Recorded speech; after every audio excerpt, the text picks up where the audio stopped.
बिस्मिल्लाहिर्रहमानिर्रहीम, अस्सलाम वालेकुम। प्रोग्राम रियासत और आवाम के साथ सलमान हैदर। अगर ये कहा जाए कि रात गए कौम के साथ प्रैंक किया गया तो ये गलत नहीं होगा जी। और ये प्रैंक किसी और ने नहीं बल्कि हुकूमत ने किया। यहाँ रात 10:21 पर वजीर आजम हाउस से एलामिया जारी होता है कि वजीर आजम ने वजारत खजाना को हिदायत कर दी है कि पेट्रोल की कीमत में 15 रुपए 40 पैसे और डीजल की कीमत में 7 रुपए 90 पैसे कमी की जाए। और इस खबर को नून लीग के ऑफिशियल अकाउंट से भी शेयर किया गया। जिस तरह हमीदुर रहमान कमीशन के अफशा करने की रिपोर्ट को पाकिस्तान तहरीक इंसाफ के तमाम रहनुमाओं ने शेयर किया और बाकायदा तौर पर main stream media, Pakistan television और ब्रेकिंग न्यूज़ बनी और हेडलाइंस तक रोकी गई और शहबाज शरीफ साहब को खूब सराहा भी गया। लेकिन फाइनेंस डिवीजन की जानिब से जब 12:38 पर जो नोटिफिकेशन जारी किया गया तो इसके मुताबिक पेट्रोल की कीमत सिर्फ 4 रुपए 74 पैसे और डीजल में 3 रुपए 86 पैसे की कमी हुई, जिसके बाद कयास आराइयाँ थी जी। और इन हालात में तो वैसे भी बड़ी स्पीड से जन्म लेती हैं कि कीमतों के तयन पर वज़ीर आज़म और वज़ीर ख़जाना में कोई इख्तलाफ राय पाया जाता है। फिर वज़ीर आज़म ने वज़ाहत जारी करते हुए कहा नहीं जनाब, कीमतों के बारे में जो मैसेज दिया गया था वो गलती से पिछले माह की कीमतों वाला था, जिसकी वजह से ये सूरत हाल पैदा होगी। और अब पोजीशन ये है कि हुकूमत 4 रुपए की कमी करने के बाद, तकरीबन पौने 5 रुपए की कमी करने के बावजूद दुआएं नहीं समेट रही है। जी हाँ, ये मामला क्या है, इस पर हमने बात करनी है। वहीं बिजली की कीमत 3 रुपए 25 पैसे महंगी कर दी गई है, यानी पेट्रोल का मामला यूनिटों के जरिए पूरा भी कर दिया जाएगा। दूसरी तरफ अपने ही बयानिए के जाल में फंसी हुई है पाकिस्तान तहरीक साहब। इसका निकलना थोड़ा मुश्किल हुआ है। जहाँ एक तरफ पाकिस्तान तहरीक साहब के चंद रहनुमा बानी पीटीआई के मुतनाज़ा ट्वीट पर मट्टी डालने की कोशिश कर रहे हैं, तो वहीं कुछ रहनुमा ऐसे भी हैं जो ये कह रहे हैं कि बानी पीटीआई के अकाउंट से होने वाले ट्वीट में कुछ गलत नहीं था। आज जैसे कि आरिफ अलवी साहब साबिक सदर है, वकला कन्वेंशन से खिताब था, उन्होंने कहा कि जे ने हमीदुर रहमान कमीशन की रिपोर्ट में पढ़ने का मशवरा दिया तो इसमें क्या गद्दारी है। यानी यूँ कहिए कि ये तो सिर्फ मैंने आरिफ अलवी साहब का आपको शॉर्ट सुनवाया।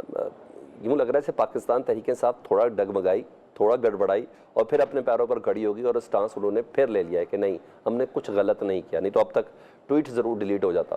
दूसरी जानिब FIA ने इंक्वायरी के लिए उमर अयूब, गौहर खान साहब और को 4 जून को तलब कर लिया है। मगर यहाँ ऐसा लग भी रहा है कि हुकूमत भी थोड़ी डिफेंडिंग पोजीशन पर आ सकती है, क्योंकि सोशल मीडिया पर जब हुकूमती वज़रा आकर प्रेस कॉन्फ्रेंस करेंगे ना, तो फिर आपको पता है कि पाकिस्तान तहरीक इंसाफ का सोशल मीडिया तो है ही है। नवाज शरीफ साहब, मरियम नवाज साहिबा, ख्वाजा साद रफ़ीक, मौलाना फजलुर रहमान, आसिफ अली जरदारी, सबके हमीदुर रहमान कमीशन से मुतल्लिक यानी हमेशा 16 दिसंबर सकूत डाका पर इन तमाम के बयानात चलाए गए। इसके अलावा बानी पीटीआई के रहनुमा पर गद्दारी के मुकदमात होंगे या नहीं होंगे, लेकिन बहरहाल ये मुतालबा ज़रूर है कि भाई फिर इन बाजी के इन जुमलों का क्या करना है, वो इससे ज़्यादा स्टेटमेंट सख्त थी। दूसरी यानी मखसूस नशिस्तों का केस है और सुप्रीम कोर्ट ने 13 रुकनी लार्जर बेंच तश्कील दिया, जिस पर तहरीक इंसाफ को काजी फाइज़ा की शमूलियत पर तहफ़्फ़ुज़ात हैं। कल तो हमारे प्रोग्राम में नई मैदर पंचोता थे, उन्होंने कहा हमें तहफ़्फ़ुज़ात हैं। काजी साहब ने जो फुल कोर्ट बनाई है, इसके अंदर भी मुझे लगता है, जहां तक मेरी राय है, कि इसके अंदर जो है ये एक बदनीति के ऊपर मबनी है, क्योंकि सबसे पहले काजी फाइज़ साहब को और जिससे मुनीर साहब को इस फैसले इस मामले से खुद को अलग करना चाहिए। बहरहाल एडवोकेट जनरल खैबर पख्तूनख्वा का कहना है कि बतौर एडवोकेट जनरल तमाम जजेस पर एतमाद है। इसके अलावा सुप्रीम कोर्ट ने नैब तरामीम केस की अदालती कार्रवाई बराह रास्त नशर करने का जो तहरीरी हुक्मनामा जारी किया उस पर भी हम बात करेंगे। मेहमानों से आपका तारुफ कराते चले जी। मलिक अहमद खान बचर अपोजिशन लीडर है पंजाब असम्बली के, और खेलदास कोहिस्तानी नून लीग के रहनुमा MNA, सेनेटर कामरान मुर्तज़ा साहब JUI से उनका ताल्लुक, सुप्रीम कोर्ट के वकील भी हैं, और हसन मुर्तज़ा साहब पीपल्स पार्टी से उनका ताल्लुक, मरकज़ी जनरल सेक्रेटरी सेंट्रल पंजाब। जी हाँ, उनसे सबसे पहले बहुत शुक्रिया जी मलिक अहमद खान बचर साहब आपके वक्त का। मुझे पता है आपकी मसरूफियत कहीं और थी, लेकिन आप रिक्वेस्ट पे आए। मलिक साहब, ये तो आप ज़रा पहले बता दें कि कहीं ना कहीं ऐसा लग रहा था कि बानी पीटीआई का जो ट्विटर अकाउंट है वो इस्तेमाल हुआ या किया गया, अपने पाँव पर कुल्हाड़ी मारी आप लोगों ने। क्या ये ट्वीट आप डिलीट करेंगे? क्या आप कायम है कि ये ट्वीट रहना चाहिए अपनी जगह पर?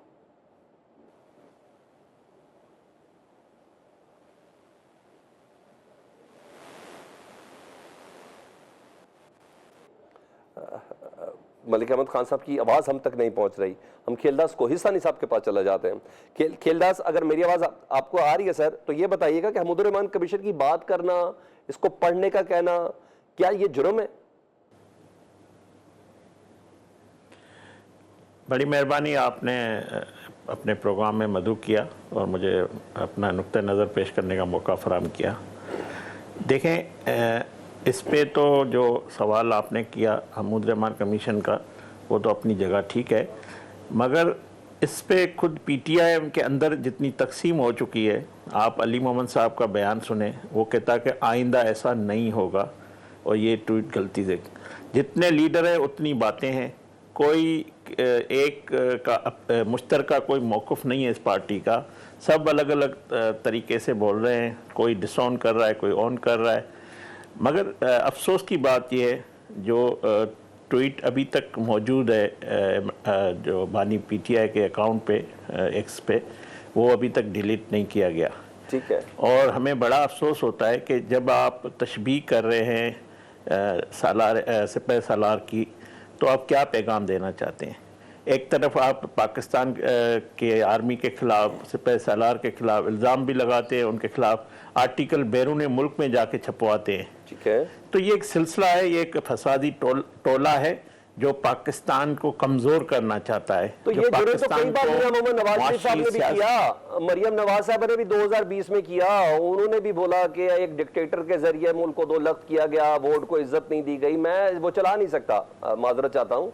ये तो उससे बहुत ज्यादा सख्त और नेक्स्ट लेवल के जुमले और स्टेटमेंट मियां मोहम्मद नवाज शरीफ साहब की भी रही हुई है, साद रफीक साहब की भी रही हुई है। देखे, सकूत डाका जो हुआ है, बात ये है कि आप तारीख को झुकला नहीं सकते, मगर आप मुझे बताएं उस वक्त और आज के आप तशबीह कर रहे हैं, आज के हालात में वो हालात आज नहीं है। आप करना चाहते हैं, आपकी ख्वाहिश है पाकिस्तान के खिलाफ, आप पाकिस्तान को कमज़ोर करना चाहते हैं, आप पाकिस्तान के खुदा न खास्ता, ये कभी नहीं होगा, मेरे मुंह से ये बात ना निकले। आप जिस तरह की गुफ्तगू के हम तो सोच भी नहीं सकते। कभी भी नवाज शरीफ साहब ने पाकिस्तान के खिलाफ बात नहीं की है, कभी पाकिस्तान के इदारों के बाहर जाके आर्टिकल नहीं लिखे हैं। नवाज शरीफ साहब मोहब्बतन मेमार पाकिस्तान है। उसने सिर्फ एक दफ़ा जनरल जो बाजवा साहब थे, फैज हमीद साहब थे, उसके सियासी रोल पे बात की थी गुजरांवाला में। आज भी हम कहते हैं कि गुजरांवाला में आज भी हम कहते हैं जिस जिस इदारे का जो डोमेन है वो काम कर रहा है, करेगा, हर किसी को अपना काम करना है। हमने जो बात की थी उस मौक़िफ़ पे हम आज भी कायम है, मगर हमने कोई बदतमीजी नहीं की। अच्छा, एक सेकंड होल्ड कर लीजिए। एक सेकंड सर, ये हमारे सिपह सालार को जानवर कहता है, उनके लिए। जी जी बिल्कुल। खेलदा साहब, मैं इस वक्त उस कॉन्टेस्ट पे जा नहीं रहा ना, जरा बताएं नवाज शरीफ साहब ने क्या कहा था, जरा कोई एक एहतियात से एक क्लिप निकाल दें प्लीज। हाँ जी, 2017 में या 18 में वो खेल खेले जा रहे थे, आप कह रहे थे आप भी वो पोजीशन नहीं है। 2017 में नवाज शरीफ साहब को वो पोजीशन लग रही थी, मरियम नवाज साहब सामने मौजूद हैं, उनके ट्वीट्स भी करा सकता हूँ ना सर। वही मुतालबा इमरान खान साहब भी कर रहे हैं ना कि इसको पढ़ा जाए, पढ़ना क्या जुर्म है? देखें जो नवाज शरीफ साहब ने स्टैंड लिया, जो उसका नैरेटिव था, जो अवाम की हक़ हाकमियत, सिविल बालादस्ती की बात की, वज़ीर आज़म को ताकत के बुनियाद पे हटाने की जो मुखालफत की बात, ये कि फिर आपने देखा नई इस्टेब्लिशमेंट जब आई, उन्होंने ये कहा कि हमसे गलतियां हुई है, हम ए पॉलिटिकल होंगे, उन्होंने कहा। और जनरल बाजवा और फैज़ हमीद की जो कुछ उन्होंने किया 2017 में, वो कौम के सामने है, जो अदालतों के ज़रिए मिलके सारे किरदार बेनकाब हो चुके हैं। नवाज शरीफ साहब ने कभी भी कोई ऐसा अल्फाज जो पाकिस्तान को नुकसान दे, जो पाकिस्तान की मईशत को नुकसान दे, जो पाकिस्तान की सियासत को नुकसान दे, कोई ऐसा काम, नवाज शरीफ ने आइन और कानून की हुक्मरानी की बात की थी, और खुदा के फजल से आज पाकिस्तान में आइन जी, मलिक साहब मेरी आवाज पहुंच रही है आप तक? ये नवाज शरीफ साहब का नैरेटिव था। नवाज शरीफ साहब ने हमेशा अपने इदारों को मजबूत किया है, एटमी धमाके करके, ठीक है सर, जे थंडर दे के, ठीक है, जिस तरह उसने दिफाई मामलात में सपोर्ट किए, मैं समझता हूँ पाकिस्तान का वाहिद वज़ीर। ठीक है खेलदा साहब, मैं दोबारा तो मलिक अहमद खान साहब, ये माजी में गलतियां हुई, सबसे अगर ये गलती है हमूदुर रहमान कमीशन का पढ़ना या इसके शाया करने का मुतालबा करना या जिम्मेदारों का तयन करना, ये तमाम चीज़ें अगर ये गलती है तो ये माजी में भी होती रही है, लेकिन आप थोड़ा इनिशिएटिव ले लें, क्योंकि उनकी वीडियोस तो अब डिलीट हो नहीं सकती।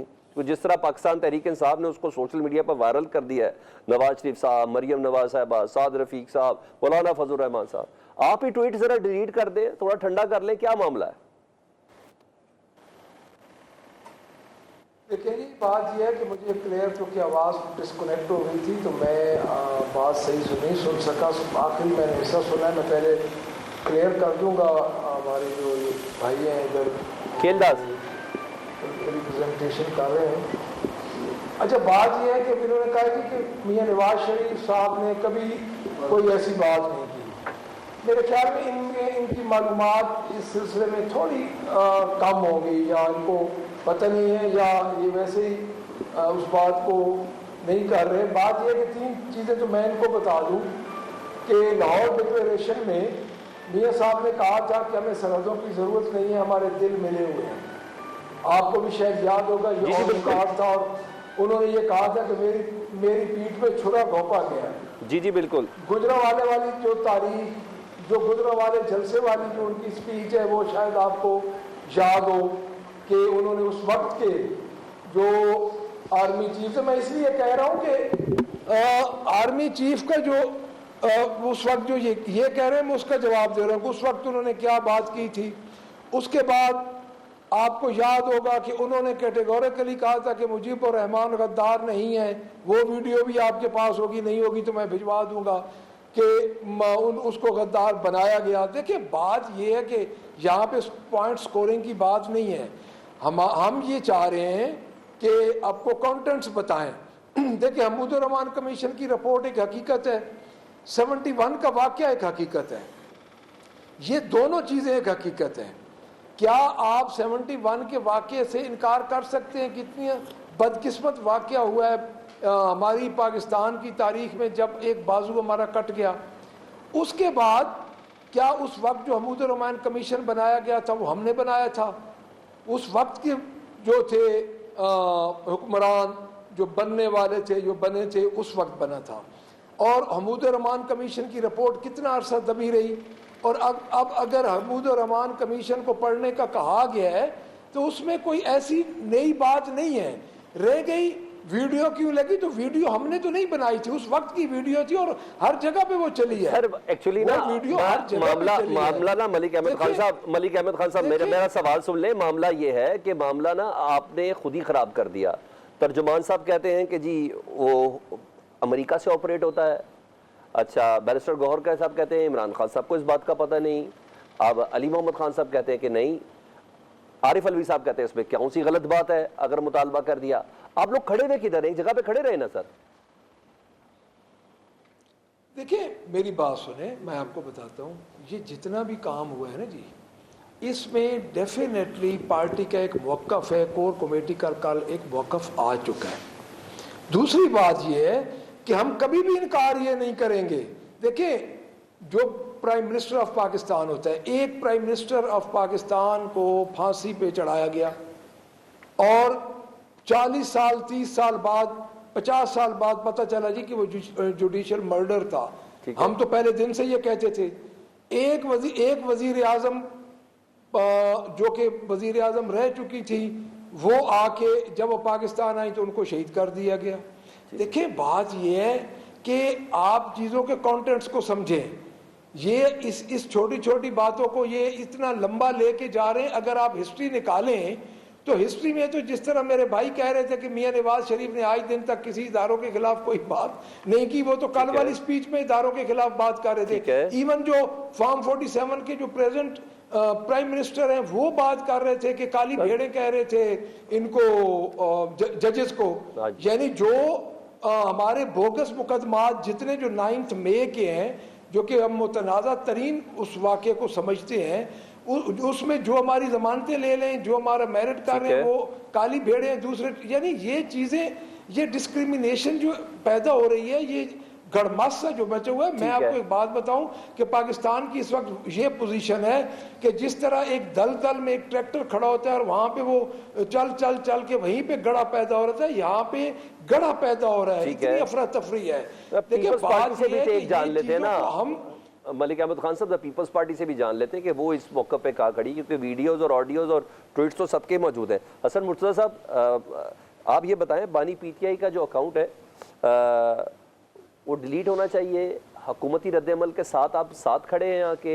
क्या आप कहते हैं कोई ऐसी बड़ी बात नहीं, अगर महमूदुर रहमान कमीशन रिपोर्ट अफशा हो जाए, उसके हिस्से अफशा हो जाए, तो उसमें कोई प्रॉब्लम नहीं है, क्योंकि माजी में ये सब मुतालबात करते रहे। बहुत शुक्रिया जी। देखें, जहाँ तक ताल्लुक है मानिए पीटीआई के अकाउंट का, वो उनका अकाउंट है, वो डिलीट करें ना करें। अगर कोई समझता है कि वो मुल्क और आइन के खिलाफ है तो उसके खिलाफ कार्रवाई होनी चाहिए। वरना कोई भी ट्वीट जो करता है तो जबरदस्ती उससे डिलीट क्यों करवाया जाए कि आप डिलीट कर दो। भाई वो अगर उसको ओन कर रहे हैं कि ये मेरा है और मैंने किया है, या मेरा हैंडलर कोई और है, किसी को मैंने ये ऑथराइज किया हुआ है कि वो इसको चलाएगा और मैं उसका जिम्मेदार हूं, तो फिर मेरा नहीं ख्याल कि उसको कोई डिलीट करवाना कोई इतना जरूरी है। अगर आप समझते हैं कि वो मुल्क और आइन के खिलाफ है तो फिर उनके खिलाफ कार्रवाई होनी चाहिए। आप क्या समझते हैं? देखिए, मैं उस पे कोई कमेंट नहीं करना चाहता। मैं तो इस चीज पे सोच रहा हूं कि जिस तरह हमूदुर्रहमान कमीशन रिपोर्ट, हम तो पहले दिन से कहते हैं कि इसको शाया होना चाहिए, बल्कि भुट्टो साहब इसको करने लगे थे शाया, जबकि उस वक्त रोका गया कि इसको नहीं होना चाहिए किसी भी जराए से या तरीके से, और वो ना हो पाई। लेकिन उसके बाद भी हम तो कहते रहे कि इसको शाया करना चाहिए, शाया होना चाहिए। अब भी उसके शाया होने में कोई तकलीफ या आर नहीं है। जो मेरी समझ में चीज आती है कि ये टाइमिंग गलत है। जिस टाइम ये की जा रही है, अगर तो ये 2018 में कर दी जाती, जिस वक्त इलेक्शन चोरी किया गया, जिस वक्त आरटीएस बिठाया गया, उस वक्त ये करना चाहिए थी आरटीएस। अगर ये मुतालबा होता तहरीक इंसाफ का, तो ये 2018 में क्यों ना किया गया। ये 71 से लेके 2022 तक की जो खामोशी है, 22 साल जद्दोजहद है, उसमें क्यों नहीं ये मुतालबा किया गया कि इसको आप शाया करें। आज जिस वक्त केपी के हालात अंदरूनी तौर पर इतने खराब हैं कि वहां पे आए रोज जो है वो हमारे लॉ एनफोर्समेंट एजेंसीज पे हमले हो रहे हैं, वहां पे दहशतगर्दी हो रही है, वहां पे 1000 किस्म के इश्यूज और मसाइल है। आज इसका मुतालबा किया जा रहा है, किस तरफ ये ध्यान दिलाने की कोशिश की जा रही है। क्यों बार बार कहा जा रहा है कि एक सकूते ढाका हुआ था, अब आप क्या चाहते हैं। क्या ये भी धमकी है? क्या उस वक्त की और आज की जो अवाम है उनमें अवेयरनेस की इतनी कमी है? क्या उस वक्त की फौज से आज हमारी फौज जो है वो बेहतर पोजीशन में नहीं है? उस वक्त जो कमांड कर रहा था उसको किसी ने कोई ऑर्डर नहीं दिया था। मैं आपको तारीखी जुमले बता दूं अगर आपको, कि कौम से खिताब क्या था जी जुल्फकार अली भुट्टो साहब ने। उन्हें कहे, जुल्फकार भुट्टो साहब ने कहा सदर चीफ मार्शल एडमिनिस्ट्रेटर बने तो उन्होंने पहला काम ये किया कि याहिया समेत कई सीनियर जनरल्स को बरतरफ किया और शेख मुजीब को खसूसी फौजी अदालत की जानिब से दी गई सजाए मौत मनसूख की, और कौम से नशियाती खिताब में कहा कि मशरकी पाकिस्तान की अलहदगी और हथियार डालने के जिम्मेदारों के तयन के लिए आज़ाद कमीशन तश्कील दिया जाएगा। ये जुल्फकार अली भुट्टो साहब की ही वहां पर यह कमीशन तश्कील दिया गया था। बिल्कुल इसी तरह है जी। तो गुजारिश करने का मकसद ये है कि इसकी टाइमिंग बड़ी गलत है और इससे जो फायदे लिए जा रहे हैं वो उसके नतायज बड़े गलत निकलेंगे। ठीक है, ये पहले भी इस किस्म की कई दफा कोशिश कर चुके हैं। ये अपनी हुकूमत हासिल करने के लिए बैरूनी साजिशों में भी मुलव्वस होते हैं। ये बैरूनी इमदाद भी चाहते हैं, फिर साइफर हिला हिला के कहते हैं जी सर मैंने टाइमिंग्स पे बात कर लेता हूँ ना हसन मुर्तजा साहब। टाइमिंग्स पे तो ऑर्डिनेंस के भी टाइमिंग्स बड़े खराब आ गए ना एकदम, यूसुफ रजा गिलानी साहब के जरिए आ गया। मैं आता हूँ, मैंने जरा कामरान मुर्तजा साहब को शामिल कर लूँ प्लीज, मैं आ रहा हूँ आपके पास। एक सेकंड दीजिएगा जी सर। यूसुफ रजा ने कोई भी ऑर्डिनेंस जारी नहीं किया, हुकूमत ऑर्डिनेंस जारी करती है, प्रेसिडेंट ने तो उसे साइन करना होता है। ठीक है, आप ये किस तरह की तवक्को कर रहे हैं कि पार्लियामान का भेजा हुआ जो ऑर्डिनेंस है वो आप कहते हैं? समझा कि आरिफ अलवी साहब की तरह तगड़ा बंदा बैठा हुआ प्रेसिडेंट हाउस में, मैं ये समझा था। नहीं, तगड़ा बंदा बैठा हुआ है, लेकिन आइन और के हर चीज ताबे होती है। आपको प्रेसिडेंसी को कोई चीजें आती हैं उन्होंने वापस भेजनी होती हैं। ठीक है, ये तो कोई बात नहीं कि प्रेसिडेंट ने साइन क्यों किया है। अगर वो साइन ना करते, क्या वो 10 दिन 15 दिन के बाद फिर दोबारा आता तो वो ऑटोमेटिकली पास हो जाता। फिर आसिफ अली जरदारी साहब के पास आता ना हसन भाई, फिर गिलानी साहब के पास ना आता। मैं आता हूं दोबारा आपके पास। सेनेटर कामरान मुर्तजा साहब बहुत शुक्रिया, मैंने एक्चुअली थोड़ा आपको वेट करवाया। आप बताएं हमूदुर्रहमान कमीशन पढ़नी चाहिए या नहीं पढ़नी चाहिए? क्या ये गद्दारी के जुमरे में? अगर है तो फिर मौलाना साहब समेत बड़े बड़े रहनुमा इसकी लपेट में। सर, क्या आपको भी टाइमिंग खराब लग रही है? तारीख तो देखिए हमारी ऐसी है कि जिस पे कोई उसकी तारीफ कोई नहीं कर सकता। हमारा माजी ऐसा रहा है और कोई उसको कोई अच्छा नहीं कह सकता। हमने 76 सालों में जो है ना बड़े झंडे गाड़े हैं पाकिस्तान में, तो वो अगर झंडे गाड़े हैं, हमूदुर्रहमान कमीशन बनाया था ना जी, हमने बनाया था ना, यानी रियासत पाकिस्तान ने बनाया था, हुकूमत पाकिस्तान ने बनाया था।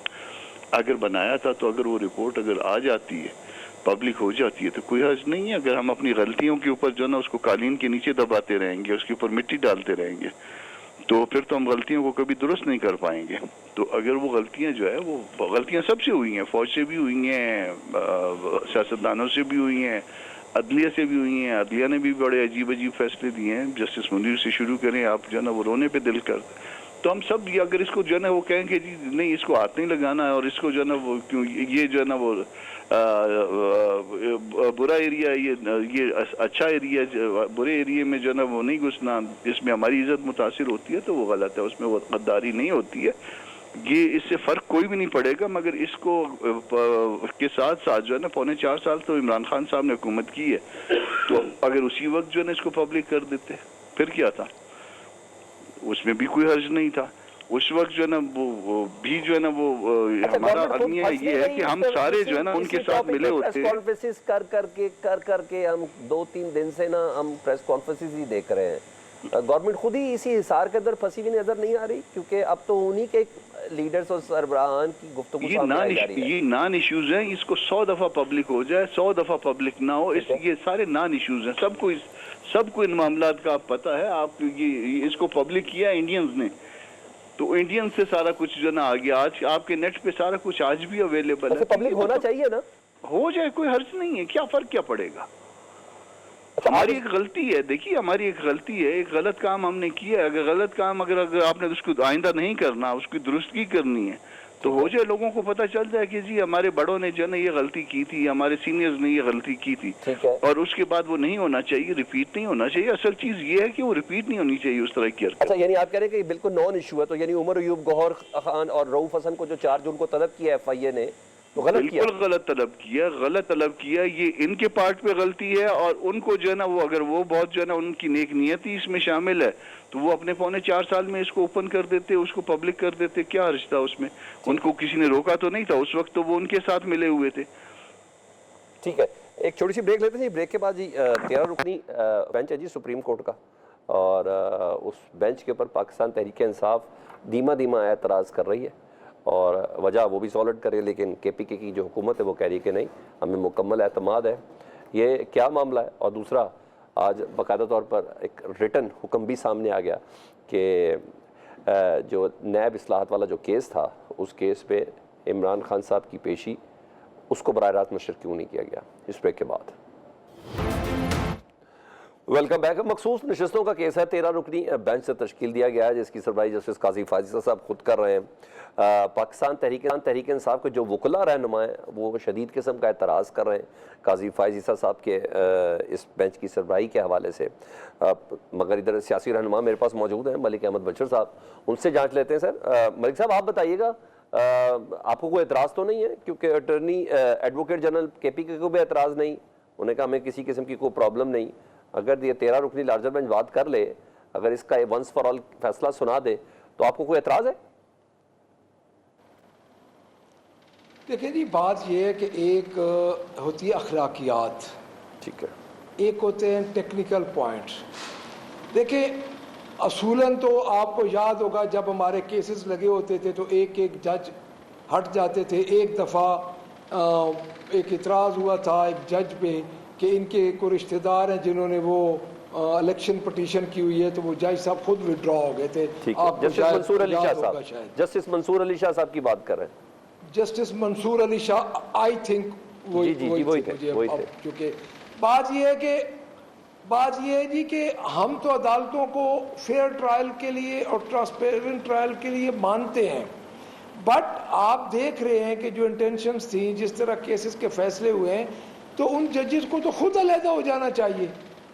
देखिए एक बुनियादी तौर पे एक फैसला हुआ था कि चीफ जस्टिस ऑफ पाकिस्तान को पीटीआई के केसेस में नहीं बैठेंगे, ये नहीं बैठना चाहिए, तो उनको नहीं बैठना चाहिए अगर वो समझते हैं तो। देखिए इसमें तो अब वो तो बाख्तियार हैं, जो बेंच बनाए जिस बेंच पे वो शामिल हो जाएं, जो उनकी फॉर्मेशन बेंचेस की बनती है। जो देखिए बात ये है कि एक चीज को क्यों मुतनाज़ा करते हैं, यानी आप मोतरिज हैं का मामला है सर, आप मोतरिज हैं यानी काजी फैसल साहब का इस बेंच का हिस्सा होने पे? देखिए जी सर हमारे खदशात हैं। देखिए बात ये है कि हमें चूंकि देखिए जिस तरह एक रात में हमारे खिलाफ फैसले हुए, आपको भी सारा पता है। अभी खान साहब की जो लाइव स्ट्रीमिंग उन्होंने रोकी है, तो ये देखिए बात ये कि अमूमन तो ये होता ये है कि जिस जज पे वो तो इसलिए रोकी ना, अदालत समझती है कि खान साहब ने सियासी गुफ्तगू करनी है, वो तो इसलिए रोकी। अदालत ने अभी फैसला जो रिटर्न फैसला उसमें लिखा हुआ है हर मुकदमे को बराह रास्त रोशन नहीं किया जा सकता। मेरी बात सुने, ये जो कल बराह रास्त सुप्रीम कोर्ट के सामने मरियम नवाज जो हमारी टिकटॉकर चीफ मिनिस्टर हैं, जिसके पास मैंडेट ही नहीं है, वो गालियां निकालती रही हैं सामने चीफ उसके, तो उस वक्त वो नहीं करते थे। देखिए बात ये नहीं है, बात मैं तो कह रहा हूँ कि अगर हमारे मोतरज़ होने से क्या होगा, अख्तियारात तो उनके पास हैं। अब हमने तो देखिए हमने बतौर एहतजाज इलेक्शन लड़े हैं, हमने सारे इलेक्शन प्रोसेस में बतौर एहतजाज हिस्सा लिया है, क्योंकि हम एक सियासी पार्टी, हम बायकॉट नहीं करेंगे। अब भी हम अपने तमाम खदशात के साथ अपने केसेस को फेस करेंगे, लेकिन अगर आप हमें ये कहें तो उसमें हमारे खदशात ज़रूर बरकरार हैं जी। उसमें तो हम बिल्कुल ये कहेंगे कि जिन जिन जजेस को उनके मुतालिक राय है, एक आम राय आमा में ये समझा जाता है, मैं ये नहीं कह रहा, लेकिन एक राय आमा ये समझी जाती है कि वो जजेस एंटी पीटीआई अगर कोई रखते हैं तो उनको बेंचेस का हिस्सा नहीं होना चाहिए। ठीक है पीटीआई के जी। खेलदास कोहिस्तानी साहब, आप बेंचेस से क्या सवाल करूं, आपसे तो पेट्रोल की कीमत नहीं टिक रही, 15 रुपए अनाउंस करते हैं, 5 रुपए इंक्रीज करते हैं, डिक्रीज करते हैं। देखें, पहले मुझे मौका दें, मेरे भाई ने इखलाकियात की बात की, फुल मौका आपके पास होती है। खेलदास साहब, मैं आपके पास मौका ही तो है आजकल। फैसले ये कहते हैं या पॉपुलरिटी पे दो या इखलाकियात पे दो।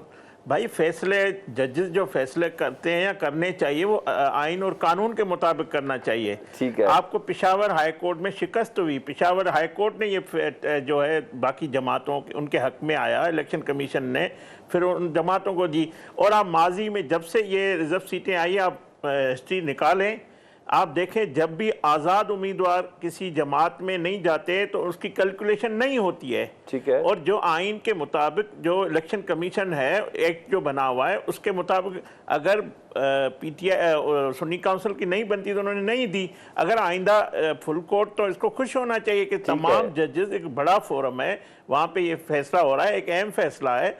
और जो भी फैसला होगा मैं समझता हूँ कानून और आइन के मुताबिक होगा। किसी की ख्वाहिशात, किसी की पॉपुलरिटी, किसी की ये चीज़ हमारी है, इस तरह नहीं होगा। आपको साबित करना पड़ेगा अदालत में। अच्छा, रमेश कुमार भी कह रहे हैं ना सर, अपना केस लड़ें। ठीक है खेलदास साहब, वो तो सही कह रहे हैं, हर एक को साबित तो करना ही है। रमेश कुमार साहब कह रहे हैं, रमेश कुमार की मैं बात बताऊं, मैं सवाल तो कर लूं पहले, पब्लिक को नहीं पता ना सर, पब्लिक को नहीं पता, मैं बता देता हूं ना। रमेश कुमार साहब कह रहे हैं इस साल आपकी हुकूमत जारी है। जी जी, पीपल्स पार्टी है, आपके इत्तेहादी है। देखिए रमेश कुमार साहब एक अजूबा है।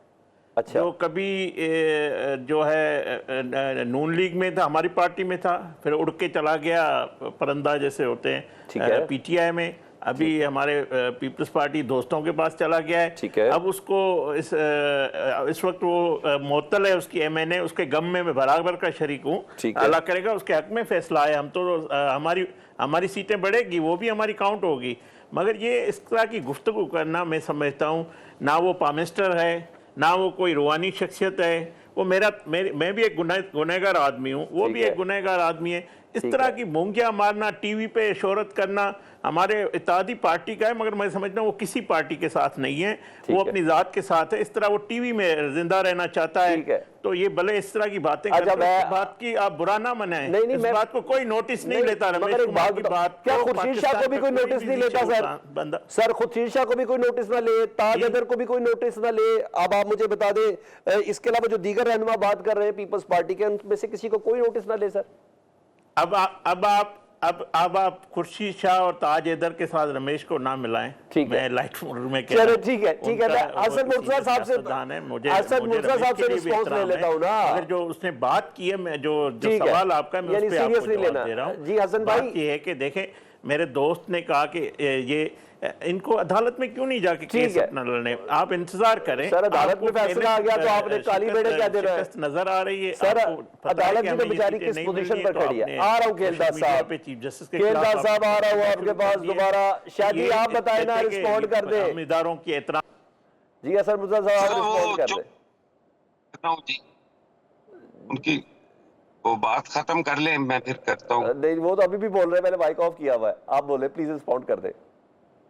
ये जरा क्वेश्चन रिपीट कीजिएगा, वो समझ नहीं ये आ रहा। फैसला होना है। अच्छा सर, होना चाहिए। सर, जो भी रमेश हो कुमार गए, साहब हम कह तो नहीं रहे हैं कहते कि कि इस हमारे साल अगर हक है तो हमें मिले, अगर उनके रमेश कुमार साहब, हसन मुर्तजा साहब कानून के मुताबिक भले वो उसके कह रहे पास हैं जाए। कि इस साल ये फैसला हुकूमत आईन और उनको कानून जाती के हुई मुताबिक नजर आ रही होगा। है। जो भी होगा, ठीक है। जिसकी भी सीट और है, वो कह रहे हैं कि जो अब भी वो देखना फैसला ये जो करेगी, तब्दीली है ना, नए इलेक्शन के जरिए सबको होती है या मंजूर किसी होना और चाहिए। तरीके के साथ आती है। जी हसन मुर्तजा साहब। सर समय मैं अर्ज कर रहा हूँ, वो बोल रहे थे तो उनकी वजह से समझ नहीं पा रहा था। अब कहें वो अब मेरे ख्याल है खामोश हुए। मैं दोबारा सवाल कर दूं? जी जी सर, खुशीशा साहब, ताज हैदर, रमेश कुमार साहब, ये सारे किसी न किसी तब्दीली की तरफ इशारा कर रहे हैं। रमेश कुमार साहब कह रहे हैं कि उम्मीद ये है कि इस साल ये हुकूमत जाएगी। देखिए, ये तो सारे सियासतदान हैं और सियासतदान चीजों को देखते हैं और अपनी समझ के मुताबिक वो उस पे कमेंट करते रहते हैं। इनसे तो कोई ये नतीजा अक्स नहीं करना चाहिए कि वो गलत कह रहे हैं या ठीक कह रहे हैं। ठीक है। रमेश साहब भी काबिल एहतराम है, चाहे वो पीटीआई में हो, चाहे पीएमएलएन में हो, चाहे पीपल्स पार्टी में हो, काबिल एहतराम है। वो अपना एक राय रखते हैं, अपना विजन रखते हैं। उन्होंने हालात देखे होंगे, उसके मुताबिक कोई बात उन्होंने की होगी। और इसी तरह खुर्शीद शाह साहब और दीगर कायदीन ने भी बात की होगी। गुजारिश सिर्फ इतनी है कि हमें इस वक्त इस किस्म की गैर यकीनी की सूरत हाल की तरफ नहीं जाना चाहिए। हम पहले इंतहाई अपने नुकसान कर चुके हैं, हमारी मईशत बैठ चुकी है। ये सारी चीजें जो हैं ये हमारे लिए नुकसानदेह हैं, इससे हमें फायदा कोई नहीं पहुंच सकता। जब तक सियासी इस्तेहकाम नहीं होगा, मुआशी इस्तेहकाम नहीं आ सकता। और जैसे अभी बात हो रही थी हमारी जुडिशरी के हवाले से, तो मैं कतन भी कभी भी, मैं तो, मेरे लिए सारे जज काबिल एहतराम हैं, चाहे वो रिटायर्ड हो गए हैं, चाहे सर्विंग हैं, इंतहाई काबिल एहतराम है। लेकिन बंदियाल साहब के दौर में भी तो इखलाकियात थी। ठीक है। क्या उस वक्त किसी इखलाकियात की कोई जारी की गई? ठीक क्या है। उस वक्त बेंचेस पे जिन लोगों पे एतराज होते थे वो बेंचेस में शामिल नहीं होते थे? ठीक क्या है। सीनियर जजेस को बेंचों में शामिल किया जाता था उस वक्त? सारे ये काजी फायज ईसा साहब और इनको तो कभी उन्होंने शामिल भी नहीं किया था। ठीक है। और अपनी मर्जी के वो बनाते थे, अपनी मर्जी के वो फैसले ठीक है। करते थे। ठीक है। उनकी मैं आ रहा, मुझे हसन मुर्तजा साहब, कामरान मुर्तजा साहब की तरफ बढ़ना है। तो ये इन हालात में आप कौन किया ठीक है। थामेंगे? ठीक है जी, ठीक है। कामरान मुर्तजा साहब, मैंने सवाल तो खैर काफी ज्यादा आपसे करने थे। सिर्फ ये बता दें कि जो 13 रुकनी बेंच पर पाकिस्तान तहरीक इंसाफ एतराज कर रही है, ये एतराज इखलाकियात के जुमरे में है कि जस्टिफाई करता है? जहाँ पे बाकी अदारों का जो ना हमने खाना खराब किया है 75-76 सालों में, हमने अदालतों का भी बेड़ा गर्क कर दिया। हमको अपनी पसंद का जज चाहिए होता है। ठीक है। हमको सिर्फ वो जज अच्छा लगता है जो हमारी फेवर में, जो ना हम समझते हैं कि एक मुमकिन तौर पे ये हमारी फेवर में फैसला करेगा। तो ये भी तरीकाकार भी गलत है। और अगर फर्ज कर लीजिए कि कोई जज है उस पर एतराज आ जाए, वो ना भी बैठे तो भी ठीक है, मगर हमको इस तरह से अपने अदारों को, अगर पॉलिटिकल पार्टीज इस तरह से उसके ऊपर जो है ना सवालात उठाती तो ठीक ठीक। बहुत शुक्रिया हसन मुर्तजा साहब। सेनेटर कामरान मुर्तजा हमारे साथ थे। खेलदास कोहिस्तानी, मलिक अहमद खान बचर साहब। प्रोग्राम से सलमान अगर को इजाजत दीजिए। अल्लाह हाफिज।